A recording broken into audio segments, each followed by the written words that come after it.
नमस्कार दोस्तों, धर्म रहस्य चैनल पर आपका एक बार फिर से स्वागत है। आज हम लोग भानु अप्सरा और अप्सरा लोक के दर्शन भाग 4 के विषय में जानेंगे। पिछले भागों में हमने साधक महोदय के जीवन में अप्सरा के पदार्पण से संबंधित घटनाओं को जाना। आज हम परीक्षाओं के विषय में जानेंगे। कौन सी परीक्षाएं हुई उनके साथ, आज के इस वीडियो के माध्यम से हम लोग पत्र के माध्यम से पढ़ते हैं। तो चलिए शुरू करते हैं। प्रणाम गुरुजी, यह चौथा भाग है जो मैं आपको भेज रहा हूं। जैसे जैसे मेरी साधना आगे बढ़ रही थी, मुझे और भी ज्यादा अनुभव होने लगे। सपने में अप्सराओं का आना, अप्सरा लोक के दर्शन होना, साधना करते समय और साधना के बाद सोते समय उन अप्सराओं के स्पर्श की अनुभूति होना, यह सब तो मेरे साथ होता ही रहता था।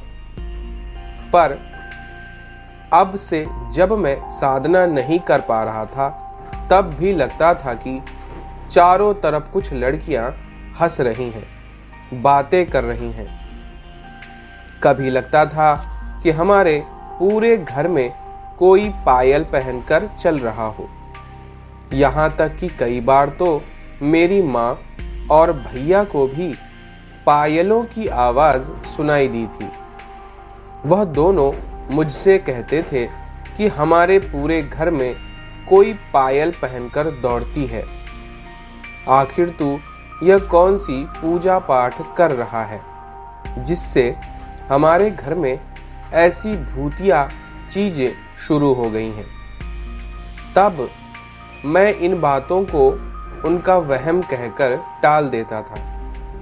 ऐसे ही एक बार सपने में भानु ने मुझसे कहा था, अब तुम अपने साधना के अंतिम चरण में पहुंच चुके हो प्रकाश, इसलिए अब से बहुत ज्यादा सतर्क रहना। अनुभव कुछ हद तक भयानक भी हो सकते हैं। अपनी ब्रह्मचर्य का विशेष ध्यान रखना। इसके अलावा भानु ने मुझे हवन के समय कुछ विशेष क्रियाओं को और कुछ विशेष आहुतियों को प्रदान करने को भी बोला था, जो मुझे साधना के इस अंतिम चरण में करना पड़ा था, ताकि मेरी साधना और भी जल्दी से पूरी हो सके। रोज साधना के बाद मुझे ध्यान करना होता था, इसलिए रोज प्रैक्टिस करने से मेरा ध्यान और भी अच्छा होता जा रहा था। अब तो मैं 30 से 45 मिनट तक ध्यान को बिना तोड़े ही ध्यान कर पाता था। भानु कहती थी, साधना के समय अगर परिस्थिति नियंत्रण से बाहर जाने लगे तो अपना मंत्र जाप रोककर माता का ध्यान करते हुए अपने पूरे शरीर और शक्ति के साथ श्री दुर्गा आपद्योद्धार स्तोत्र यानी श्री दुर्गा स्तवराज का पाठ करना किसी भी प्रकार से, तो माता तुम्हारी रक्षा अवश्य करेंगी। याद रखना, डरना नहीं। अब आखिरी चरण में मुझे अपनी आंखों को खोलकर जाप करने को बोला गया था। अब से साधना के समय मुझे कुछ अजीब से अनुभव होने लगे। अब से जब मैं जाप करता था, देखता था मेरे चारों तरफ गोल गोल करके कोई सुअर या गैंडा जैसा काला जानवर आवाज करते हुए जोर जोर से दौड़ रहा है। मुझे डर लगता था कि वह मुझे टक्कर न मार दे। हालांकि कुछ देर बाद वह अपने आप गायब हो जाता था। मंत्र जाप के बाद जब मैं ध्यान करता था, तब देखता था कि मैं एक ऊंचे पर्वत के एकदम किनारे पर खड़ा हूँ और पीछे से अचानक धक्का लगने पर मैं पर्वत से नीचे गिरता जा रहा हूँ। या फिर कभी कभी देखता कि मैं एक बड़े से समुंदर के बीचों बीच एक छोटी सी नाव में हूँ और बहुत बड़ी बड़ी लहरें मेरी तरफ आ रही हैं। लगता था कि बड़े बड़े सांप अपना फन फैलाकर मेरे सामने खड़े हो गए हों। फिर वो लहरें आकर नाव को पलट देती और मैं समंदर में गिर जाता था। या तो कभी कभी मेरे पीछे जंगली जानवर पड़ जाते थे और मैं अपनी जान बचाकर भाग रहा होता था। मेरे अनुभव कुछ ऐसे ही चलते रहे। देखते देखते सितंबर का महीना भी बीत गया। अब आई अक्टूबर महीने की 3 तारीख, जिस दिन मेरे साथ कुछ बहुत ही अजीब हुआ। हमारे घर की दूसरी मंजिल पर, जहां पर मेरा साधना कक्ष था, उसके ठीक सामने एक छोटी सी छत थी। मैं अपना दरवाजा खुला ही रखता था ताकि छत से ताज़ी हवा साधना कक्ष के अंदर आ सके। तो 3 तारीख की रात को जब मेरा मंत्र जाप चल रहा था, तब अचानक मुझे एक हलचल सी सुनाई दी। मेरी नज़र दरवाजे के बाहर गई तो देखा कि कोई इंसान घर के बाहर से हमारी छत के ऊपर चढ़ने की कोशिश कर रहा है। पहले मुझे तो सिर्फ उसका हाथ दिखा, फिर जब वह पूरी तरह छत पर उतरा तब उसे देखकर मेरे तो होश ही उड़ गए। मैंने देखा वह इंसान एक लड़की थी जो पूरी तरह से नग्न अवस्था में थी। उसके बाल बहुत लंबे लंबे थे और वह अपना सर सामने की तरफ झुकाकर खड़ी थी, जिसके कारण बालों से उसका मुंह ढका होने पर उसका चेहरा नहीं दिखाई दे रहा था। यह सब मैं खुली आंखों से अपने सामने घटित होते देख रहा था। क्योंकि यह रात का समय था, मैं यह सब देखकर बहुत डर गया। सोच रहा था कि मेरे सामने कोई भूतनी या पिशाचिनी जैसी कुछ तो नहीं आ गई है। फिर उस लड़की ने धीरे धीरे से मेरी तरफ आना शुरू किया और साधना कक्ष के अंदर ठीक मेरे सामने आकर खड़ी हो गई। उसने तब भी अपना सर नीचे की तरफ झुकाया हुआ था। मैं तब भी डर रहा था, पर फिर भी मैंने अपना जाप बंद नहीं किया। फिर उस लड़की ने संभोग प्रदान करो, संभोग प्रदान करो, संभोग प्रदान करो, ऐसा 3 बार कहा। मैंने उसे कुछ नहीं कहा और जाप करता रहा। मेरे कुछ ना कहने पर वह मेरी बाईं तरफ जमीन पर बैठ गई। मैं क्या करूं, मुझे कुछ समझ में नहीं आ रहा था। डर से मैं पसीना पसीना हो रहा था। इतने में ही वह मेरे पीछे की तरफ चली गई और मेरे पूरे शरीर पर चुंबन करना शुरू कर दिया। मुझे जाप करने में बहुत तकलीफ हो रही थी। फिर धीरे धीरे वह मेरे सामने आई और मेरी तरफ अपना मुंह करके मेरी गोद के ऊपर बैठ गई। ठीक उसी तरह जिस तरह भैरवी साधना में एक साधिका अपने साधक के ऊपर बैठती है। अब उसने मेरे गुप्तांग को दबाते हुए मुझे चारों तरफ से चुंबन करना शुरू कर दिया। आप समझ ही पा रहे होंगे गुरुजी कि इस अवस्था में एक पुरुष की क्या स्थिति हो सकती है। मेरा अपने ऊपर से कंट्रोल छूट रहा था। दिल में बहुत जोर से काम वासना जग रही थी। मेरा मंत्र जाप बंद हो चुका था। दिल में एक ही ख्याल आ रहा था कि आज तो मेरे इतने महीनों का परिश्रम सब नष्ट हो जाएगा। तभी मुझे कुछ लड़कियों की आवाज सुनाई दी जो मुझे कह रही थी, माता को पुकारो, माता को पुकारो।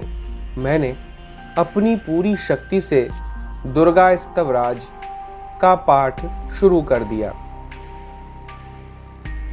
नमस्ते शरण्ये शिवे सांगनुकंपे, नमस्ते जगत व्यापिके विश्वरूपे। स्तोत्र कुछ इस प्रकार से था।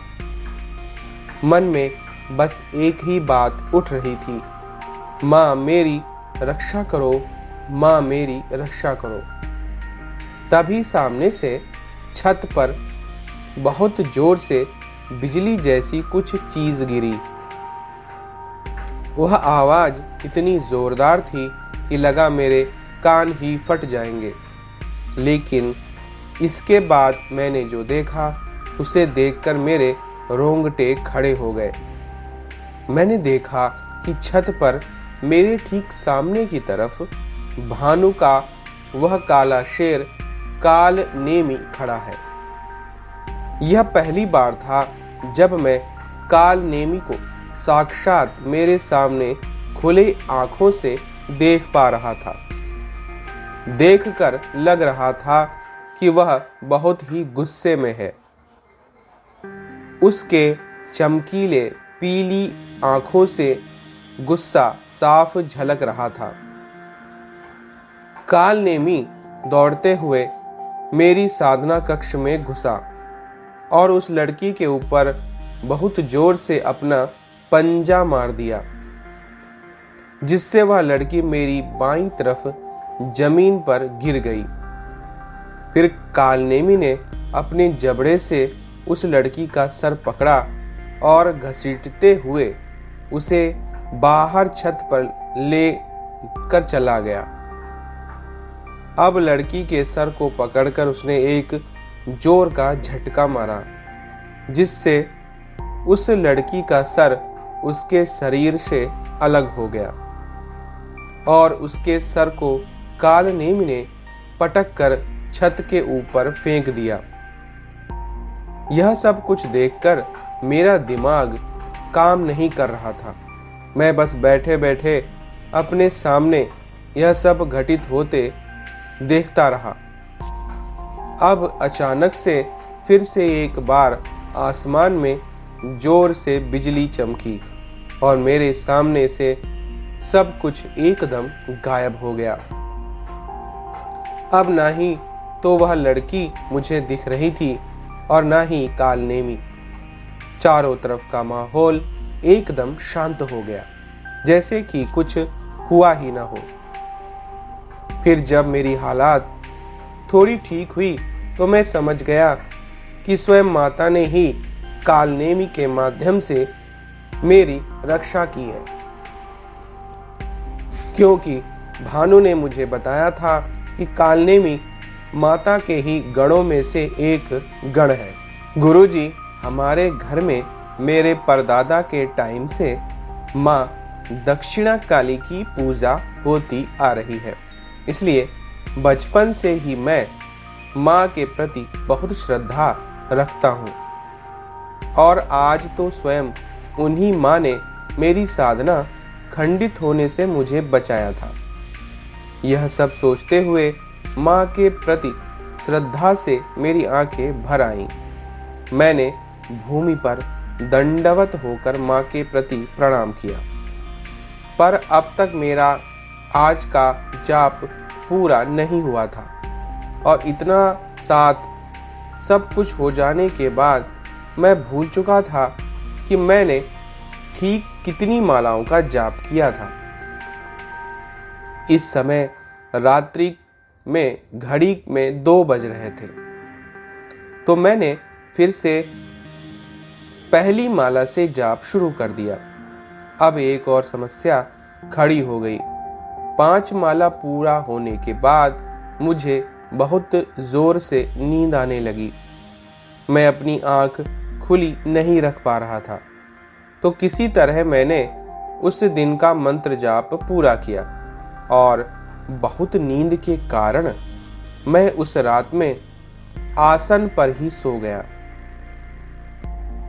फिर सुबह होने पर सबसे पहले मैं अपने गुरुदेव के पास गया और कल रात की सारी घटना उन्हें बता दी। उन्होंने अपना हाथ मेरे सर पर रखा और कहा, मैं खुश हूं क्योंकि तुझे स्वयं देवी महामाया का संरक्षण प्राप्त हुआ है। फिर घर आते समय उन्होंने मेरे हाथों में कुछ पूजा की सामग्री दी और कहा कि घर जाकर माँ की मूर्ति के सामने यह सब कुछ चढ़ा देना और माँ से आशीर्वाद मांग लेना। मैं घर आकर वही सब किया जिस विधि से गुरुदेव ने मुझे करने को बोला था। अब मैं अपने अनुभव का बाकी भाग जल्दी भेज दूंगा। तब तक के लिए प्रणाम गुरुजी। तो देखिए, यहाँ पर इनके साथ साधना के दौरान कठिन परीक्षा ब्रह्मचर्य की ली गई है, जिसमें माँ की कृपा से इनकी पूर्ण रक्षा भी हुई। आगे क्या घटित होगा, आगे की पत्र के माध्यम से हम लोग जानेंगे। तो अगर आज का वीडियो आपको पसंद आया है तो लाइक करें, शेयर करें, सब्सक्राइब करें। आपका दिन मंगलमय हो। धन्यवाद।